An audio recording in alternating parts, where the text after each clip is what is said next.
Els Bufacanyes, el programa que parla de còmics a Mataró Ràdio. Molt bon dia, Bufacanyes! Bon dia, Pedro Vicente Robles. Bon dia, Víctor Calderón Benítez. Avui estem molt ben acompanyats, Sí. perquè podríem dir que de la terra que nosaltres sempre ens pensem que és estiu, ve el nostre autor d'aquesta setmana. Sí, hola, Marcelo Quintanilla, ¿qué tal? Hola, muchas gracias por la invitación. Muy contento de estar aquí. Un Nosotros placer. que estés, te conocimos como de rebote por una crítica de un programa que nosotros admiramos mucho, que es el Tomos y Grapas, y presentaron este tungsteno y fui, me lo compré, lo leí, aluciné, pero después nos dio por indagar un poco quién es Marcelo Quintanilla. Un hombre que tiene, en vez de una L, tiene una L y una H, pero que... ¡Ah, no! Es que es de Brasil. ¡Ay, caray! Y comienzas a investigar y digo, ostras, que tiene muchos cómics. Ah, que también tiene cómics editados aquí, editados allá. Menudo despiporro, ¿no? Sí, es una carrera ya que empieza a ser larga ya. Eso es bueno, pues quiere decir que puedes vivir de hacer tebeos. En realidad es mi actividad principal, sí. Bien, nosotros te descubrimos con este tungsteno que como fans del género negro... Sí, del noir, Del noir. de las mafias, de la delincuencia, porque como nosotros somos buena gente... Eso, teníamos muchas ganas de comentar, pero antes vamos a hacer rollo retrospectiva. Bueno, o no, porque ¿Ah, no? vamos a empezar a hablar de tu último cómic y así vamos yendo hacia atrás, ¿no? Ah, Muy vale, bien, vamos muy tirando Sí. la cinta. para atrás. Que tu último cómic de este año, que es Luces de Niterói, donde que sucede en Niterói, que si no me equivoco es tu localidad natal, ¿no? Así es, así es. Y esta es una historia donde también todavía no la hemos podido leer, pero sí que hemos visto que tiene cierta relación con el fútbol y con la vida cotidiana de allí, ¿no? Es verdad, es verdad. En realidad es una historia que rescata algo que pasó con mi padre cuando era jugador de fútbol. Tu padre era jugador de fútbol. Sí, era jugador ¿Y a ti profesional. te metió que te gusta el fútbol o lo has acabado aborreciendo? Él lo hizo todo que pudo, pero no lo falló consiguió. miserablemente. Es que Bien. yo lo único que puedo hacer con un balón es dibujar en el balón. Pero ¿lo ves y lo disfrutas o tampoco eso? A veces lo disfruto. A veces, vale. Él es muy futbolero, yo no tanto. Yo sí. soy demasiado futbolero, Entiendo. pero bueno. Pero bueno, es una historia que no es de fútbol profesional, o sea, bueno, cuéntanos que... Bueno, trata de un hecho que pasó con él y un amigo en las vísperas de un partido importante que tenían. Y ven un tipo que pesca con dinamita, que es algo que Eso ya luego- habéis visto que pasa muchas veces en Brasil. Sí, Y van a intentar ahí recoger estos peces, venderlos en otra localidad, pero al volver a sus casas en la bahía de Guanabara, van en un barco para volver a casa y esto, una tempestad les pilla en mitad de camino y les lleva casi a mar abierto, y esto es algo que pone ahí, les pone no solamente su vida en riesgo, pero también su relación de amistad, ¿no? Que se va ahí, claro. llega a un porque punto cuando- casi de ruptura, ¿no? En una situación tan extrema, ¿no? Es curioso porque los cómics que hemos leído, y igual este que nos explicas, creo que como que la premisa es fácil de explicar de tus cómics, pero la gracia está en cómo se cuenta y en todo lo que hay detrás de esa premisa, ¿no? Porque entiendo que son dos personajes que están en alta mar y tal, pero ahí es donde está la chicha, ¿no? En lo que sucede entre ellos y... Sí, es que en realidad yo trabajo mucho los personajes, trabajo mucho la psicología de cada personaje, trabajo mucho sus personalidades. De hecho, las historias son determinadas por la voluntad de cada personaje. Cada personaje decide hacia dónde va y también asume las responsabilidades por sus decisiones. Es decir, yo nunca juzgo a los personajes, siempre dejo que actúen según sus cosmovisiones particulares, que es algo que me parece muy, muy importante cuando eres capaz de creer en cada personaje. Sí, además esta historia se ambienta en los años 50, ¿no? Sí, Eh, exacto. También te queríamos preguntar por referencias, porque leyendo este tungsteno hemos visto que usas bancos de imágenes o referencias, te documentas muy bien, ¿no? En este caso, con fotos de tu padre, ¿puede ser? Sí, también en realidad todo lo que tiene que ver con la cultura popular de Brasil, sea del punto de vista de la música o del cine, también de toda la documentación fotográfica que hay en relacionado a esto me interesa mucho. Así que no es una investigación específica para cada libro, sino que todo lo que son las referencias visuales y todo esto es algo que hace parte de mi forma de trabajar ya cotidianamente. Así que es un ambiente con lo cual estoy bastante familiarizado, aunque tratemos de historias que transcurren en el pasado y esto. Sí. También hablando de otro de tus cómics, que se escucha Hermosa Marcia, que se publicó en 2022 también con varios premios, entre ellos... Muchos, entre ellos el de Angoulême, que es obligatorio mencionarlo, ¿no? No sé tú ¿qué relación tienes tú con los premios? Porque hay autores, o sea, entiendo que es importante para que el cómic llegue más lejos y se le dé visibilidad, pero hay autores que tampoco le dan tanta importancia. No sé... Es que claro, la importancia de los premios está en que puedes llegar a tocar un público que muchas veces no se interesaría por tu trabajo si no fuera por una mención en un premio, si no fuera por la visibilidad que te da el premio, ¿no? Entonces poder llegar a más gente siempre es algo maravilloso, porque yo trabajo de verdad para comunicarme con el mayor número de lectores que sea capaz.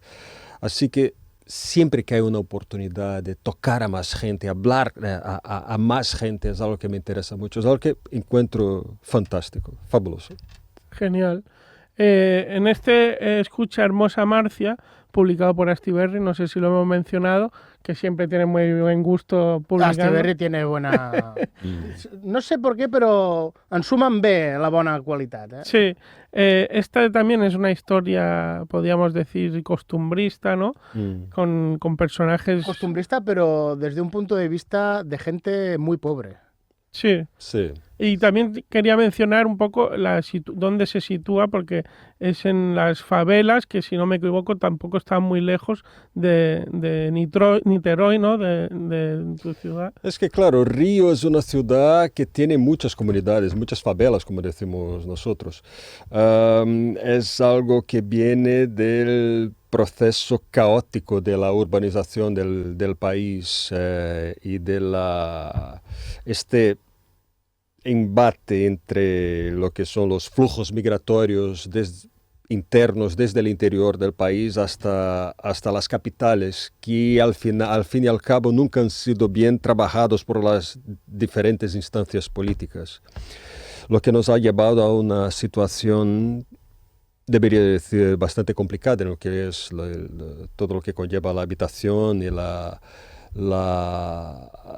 inserción de una inmensa parcela de la población en los requisitos de la ciudadanía, debería decir. Y reorganizar todo aquello ahora mismo, políticamente quien entre, debe ser muy complicado. Es muy complicado, pero no es imposible. Ninguna situación política complicada es irreversible. Por desgracia, todas estas cosas se procesan de una forma bastante menos rápida de lo que sería deseable, pero hay que trabajar. Bueno, esa lentitud hace que en el capitalismo que vivimos ahora, no sea difícil de realizar, porque la gente quiere las cosas ya, y eso quizá es difícil. Pero los problemas sociales es lo que tienen.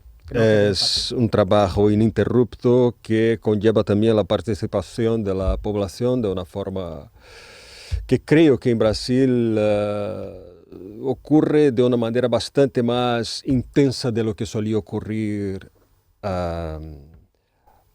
no hace mucho. Estas problemáticas sociales se ven reflejadas en la historia de Marcia, que es esta protagonista... una tía Rona... Una enfermera. Bueno, que es una mujer fuerte, ¿no? También, para definirlo, que bueno, decíamos que era un cómic costumbrista, pero, o sea, un poco como es slice of life, ¿no? Pero con un ritmo, una montaña rusa, ¿no? Al leerlo, porque sí que es verdad, no sé, de Slice of Life se me ocurre, por ejemplo, ahora Harvey Pekar, que está muy lejos de lo que tú haces, pero es una manera de narrar un poco pausada, profunda y tal, y en este caso, aunque sí que hay momentos pausados, pero te quedas enganchado en la lectura, ¿no? Es algo que también con Tungsteno también nos pasaba, ¿no? ¿Cómo juegas tú con el ritmo? ¿Es algo que tienes en mente a la hora de crear el guión o...? Es que, claro, es como he dicho antes, yo trabajo mucho la personalidad de los personajes, su psicología. Y al creer tanto en los personajes, trabajo para vivir las historias junto con ellos. No estructurar un guión desde el punto de vista técnico. Yo nunca hago estas cosas, sino que me meto en la historia en el sentido de que procuro vivir todo aquello. Lo que conlleva encontrar un ritmo de diálogos o de situaciones que muchas veces parecen casi al tiempo real, ¿no? Muchas veces leemos la historia como si las cosas transcurrieran casi a tiempo real, pero eso es un reflejo del trabajo de intentar vivir las historias en primera persona. Claro. O sea que, así que esto es lo que marca el ritmo. Todos los personajes de cada TVO tuyo tienen un poquito de ti, o un poquito mucho. Todos son yo mismo. Y Marcia, ¿te dominan o no? Yo soy un completo rehén de los personajes. En el caso de Marcia, yo tenía la intención de hacer una historia alrededor de una mujer que tiene que tomar una decisión extremadamente difícil para salvar a su hija, ¿no? Y no vamos a decir cuál es la decisión. Spoilers. Pero es una decisión que casi la obliga a subvertir su condición de madre en nombre de salvar a su hija. Así que tenía esta idea desde hacía muchos años. Pero claro, la personalidad de los personajes es tan fuerte que muchas veces casi solapa el hecho de que la historia de Marcia también es una historia policíaca, ¿no? Que tiene una trama policíaca por detrás. Así que, bueno, es una forma de trabajar varios temas a la vez y también reflejar aquello que vivimos en Río muchas veces, que es el hecho de que el proceso de urbanización muchas veces ha conllevado a la sociedad a vivir situaciones extremas, situaciones que pueden tocar al thriller, al policíaco y tal. Esto me suena que está ocurriendo en Barcelona, quizá ahora también, en ciertos puntos. Bueno, en todas ciudades grandes. Sí, es algo que pasa cada vez más a menudo, sí.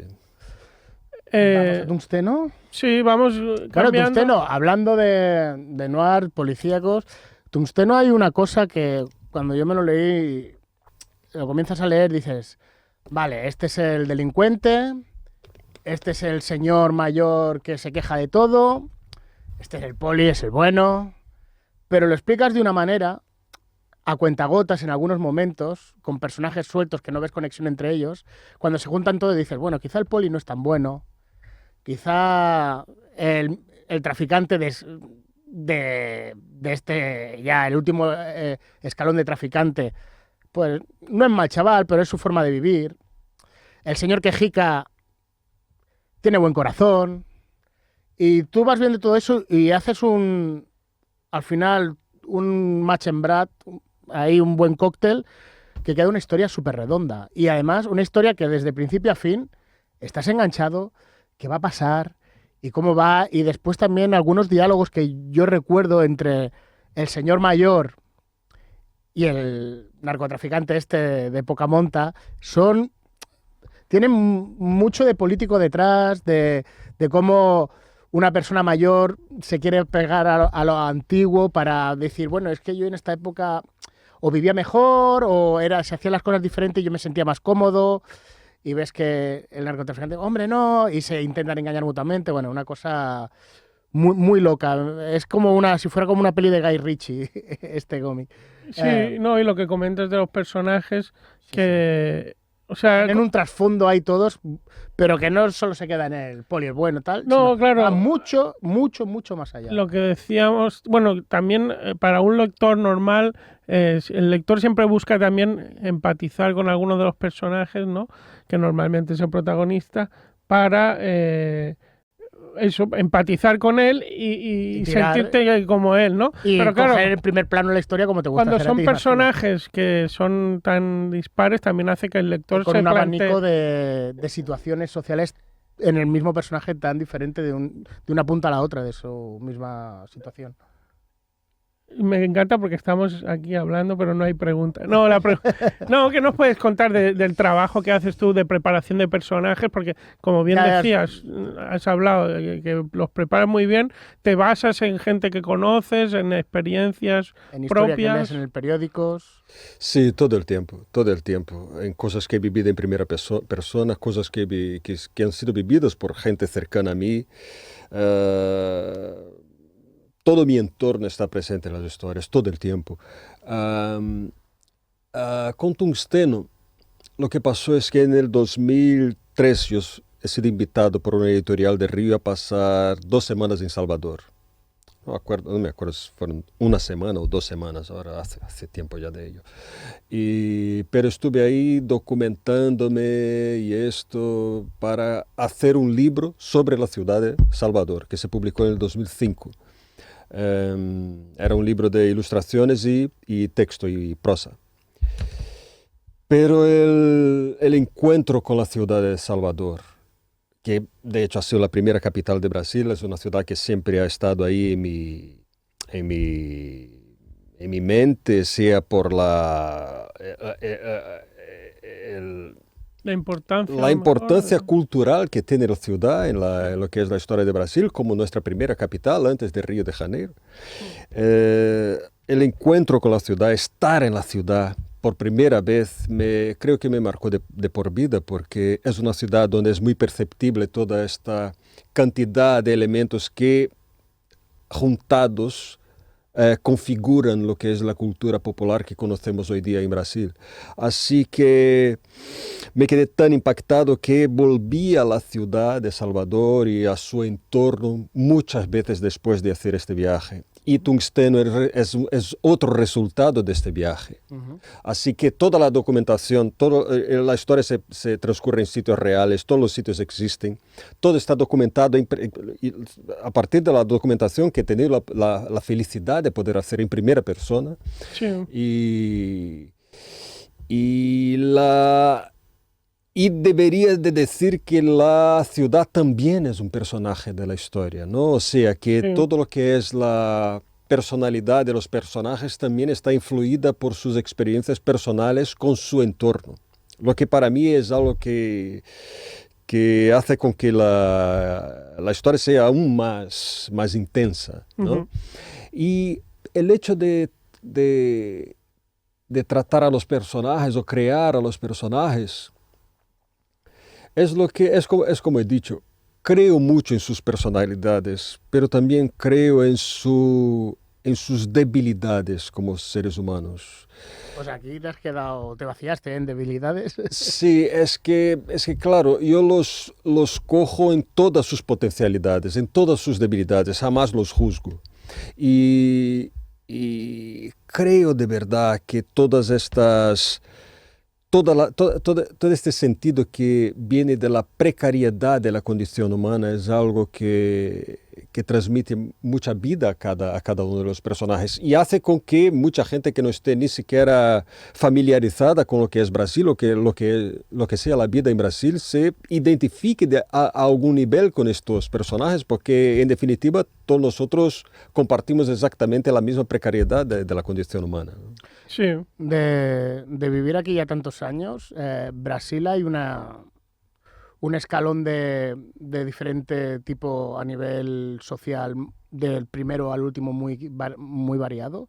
Hay gente muy, muy, muy pobre y gente muy, Sí, muy, muy rica, que eso también sí. influye a la hora de crear tus historias. Sí, sí. Sobre todo porque yo vengo de la clase trabajadora. Pero la clase trabajadora en Brasil tiene muchos niveles. La gente que está en las favelas está en la clase trabajadora. Los médicos, cirujanos también están en la clase trabajadora. Sí. Pero claro, yo vengo de un entorno obrero. Mi barrio era cercado de industrias y tal. El primer equipo donde jugó mi padre era el equipo de una industria.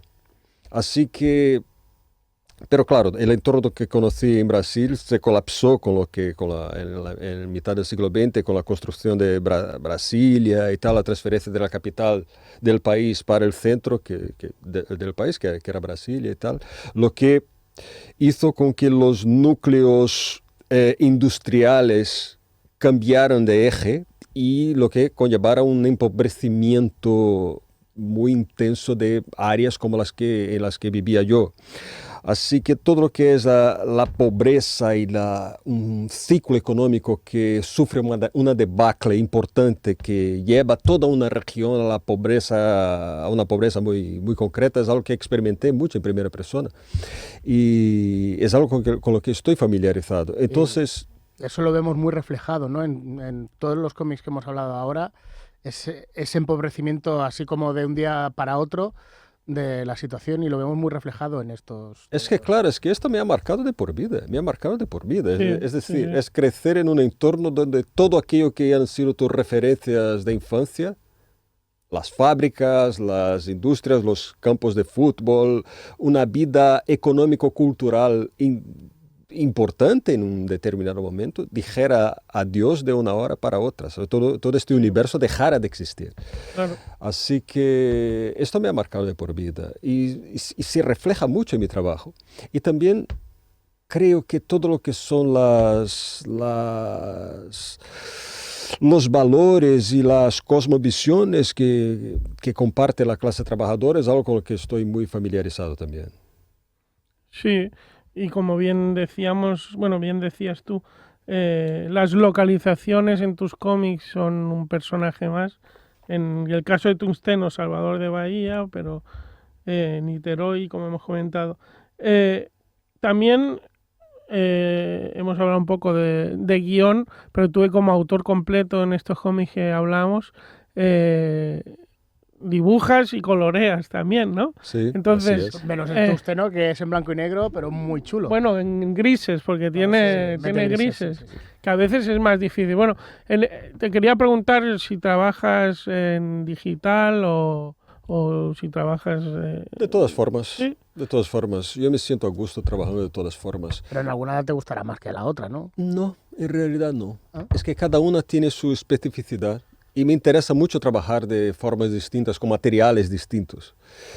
Pero lo que determina los materiales o la forma como la historia será dibujada es la propia historia.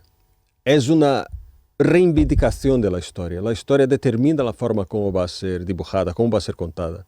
Vale. Así que muchas veces me encuentro en una situación en que tengo que reaprender a hacer el dibujo, reaprender a dibujar, encontrar una nueva técnica que no había experimentado antes, una técnica con la cual no tengo ninguna familiaridad.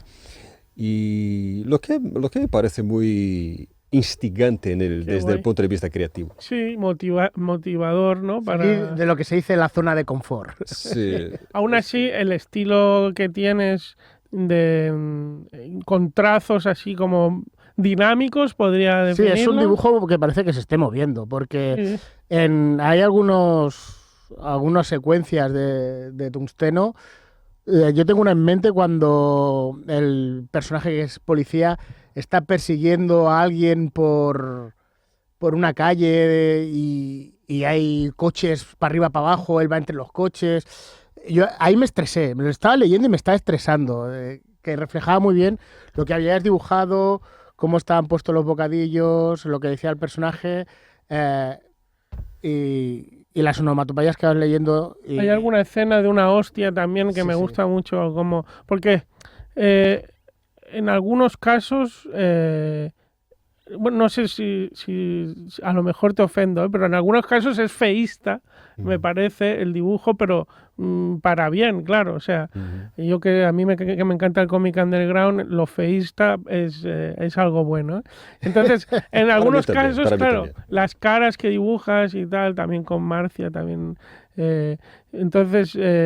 sí que es verdad, hay una viñeta aquí, un puñetazo ahí con una cara feísima y es como que parece que esté mal hecho, pero no, porque realmente te estás, estás desproporcionando para que llegue mejor, ¿no? La hostia, ¿no? Para que la sientas tú desde casa. Esto debería de mencionar que es una influencia importante del fotoperiodismo. El fotoperiodismo ha influido mucho más en mi trabajo, por ejemplo, que no la pintura. Porque yo he aprendido anatomía y he aprendido sobre movimiento observando las fotos de fútbol que se publicaban en los periódicos de los años 70 en Brasil. Así que la comprensión del movimiento y todo lo que hay en el transcurso de un movimiento, y la forma como este movimiento es captado por el fotoperiodismo es increíble, porque en el fotoperiodismo no hay ningún tipo de intencionalidad. Hay la captura de un momento. Esta captura muchas veces puede reflejar una acción o una plasticidad de la figura que está allí retratada, que muchas veces parece casi que plásticamente antagónica a la acción que está realizando, ¿no? Ahora dices esto y me venía a mente David Beckham chutando faltas, que cogía una inclinación en el cuerpo que cuando ves la foto dices es imposible que no caiga al suelo, sí, y no se cae al suelo. O también quizá otras escenas que como músico tenemos en mente a veces, que viendo fotos de cuando alguien toca la cuerda de una guitarra, viendo la ondulación de la cuerda en la foto, que dicen esto no es posible si yo... O cuando le dan a un plato en una batería, ver cómo el plato está completamente doblado y dices, pero es imposible, ¿no? Sí. Y muchas veces en una situación de ira, de rabia, no sé, tal, alguien que esté capturado por una cámara de fotoperiodismo puede que tenga muchas veces una expresión de amor, o de, ¿no? Porque el momento te captura en un frame específico que no necesariamente refleja lo que es la extremidad de la acción, ¿no? Claro, no, una cosa es lo que nosotros tenemos en mente, que representa Lo estándar. lo estándar, sí, o lo icónico también. Y supongo que con este truquito que nos das, y si hay algún artista escuchándonos, que se lo apunte, porque supongo que eso también funciona para que sean más reales los personajes, ¿no? Pues sí, refuerza, ¿no?, toda la psicología del personaje con dibujar de esta manera. Por eso Donald Trump es tan satisfactorio de dibujar, porque pone unas caras el tío. Ahora pondrá la oreja también. También quería hablar del color, porque sí que en estos últimos trabajos con color, tungsteno, como bien decíamos, era como en escala de grises. ¿También es algo que te pide la historia o es premeditado? Sí, lo pide la historia, Es una exigencia de la historia. En Marcia, por ejemplo, los colores son como más brillantes, ¿no? Sí, son colores que no corresponden a los colores que las cosas tienen en la realidad, ¿no? Porque ahí mi intención era crear una metáfora con esta desconexión de la realidad que hay hoy día a nivel mundial y a nivel brasileño en particular. Es una desconexión que llega a todos los sectores de la sociedad, diría yo. Creo que una desconexión que viene de la dificultad que tiene mucha gente de filtrar la buena información a que puede acceder al día de hoy, ¿no? Así que muchas veces hace que una parcela expresiva de la población se cierre en burbujas que de alguna forma refuerzan, respaldan una visión de mundo que no necesariamente tiene correspondencia con la realidad. Así que los colores de Marcia reflejan esta condición, ¿no?, tan delicada que hay hoy día en el mundo.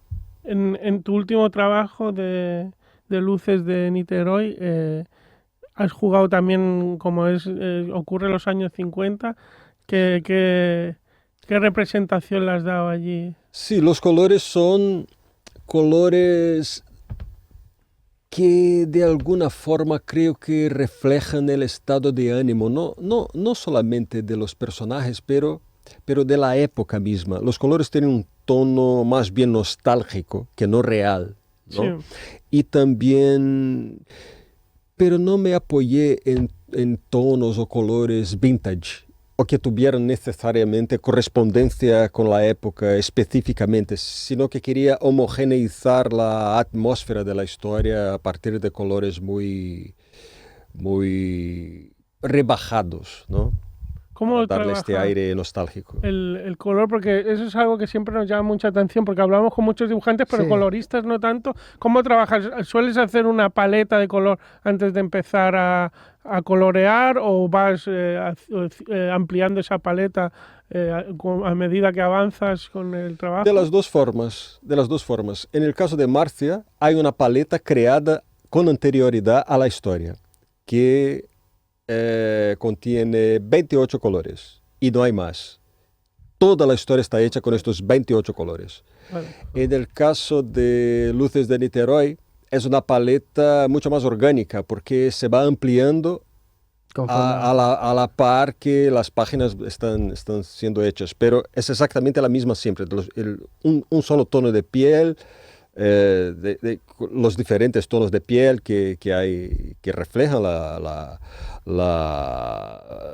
diversidad que hay en Brasil, pero siempre son los mismos tonos para toda la historia.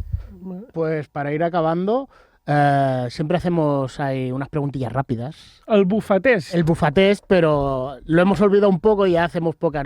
Recomiéndanos un cómic que te estés leyendo ahora para coger O nosotros. que te hayas leído O que ahora. te hayas leído hace poco. Podrían ser dos. Pueden ser dos. Uno el de Ronson, Qué bueno. Leído está buenísimo. ¿no? Qué bueno, de César Sebastián, que César también Sebastián. tiene un tratamiento de color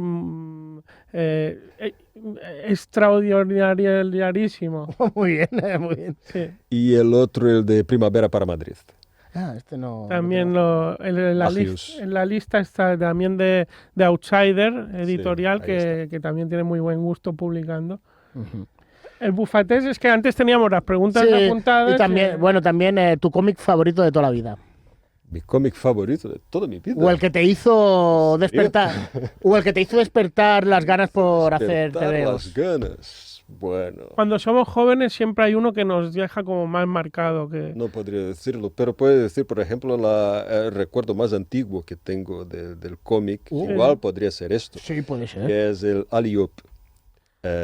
Ahí en Brasil se llamaba Brucutu. Era un personaje de la prehistoria. Vale. Hostia, rollo. Sí, pero es americano, puede Es ser, ¿no? americano, Sí, sí, ¿no? Sí, que es en tiras de prensa, ¿no? Sí, exacto. Sí, sí. Exacto. Bien. Pues bueno. Y para acabar, Recomienda. Bueno, ya nos ha recomendado. sí, bueno, los que se están leyendo, ¿alguna recomendación de comiquera así final para el verano? Mira, recomendación para el verano, Venga. porque ahora la semana que viene nosotros tenemos un programa especial de cómics de verano. Avánzanos tú alguna Cómic recomendación. fresco para leértelo en la playa. Que si Cómic se fresco. estropea un poco con el agua no pasa nada. Que no sea Edición barata. Que no sea tungsteno, que Evidentemente. se estropea y nos da mucha rabia que se estropeen los cómics. Bueno, yo recomendaría uno de Furillo que se llama El Maestro. Este no tiene desperdicio. Genial, me encanta, qué grandes de recomendaciones de Outside, que es también un rollo muy underground, muy bizarro, muy Sí, Muy ahí divertido, está. es Muy verdad divertido, que- muy divertido. muy refrescante. ¿eh? Es verdad, Sí. sin duda, sin duda.